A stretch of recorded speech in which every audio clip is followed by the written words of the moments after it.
slugs came in on the trail again. But I had to urinate earlier, and I think my scent put them off.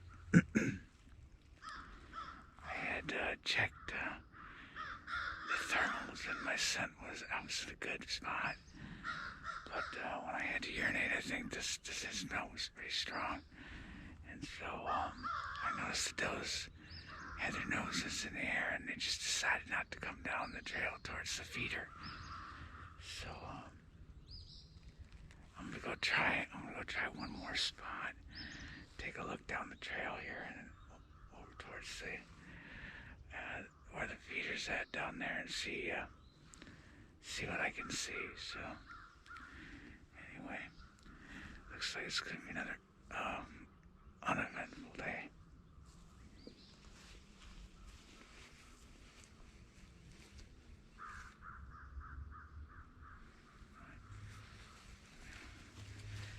Today I'm using a slug gun.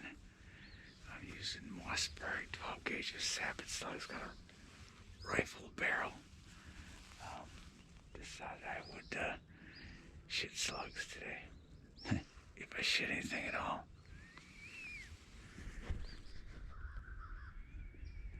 Just Bordeaux again. That's it. Nothing else. So I'm gonna go try this other site, and then I'm gonna wrap it up.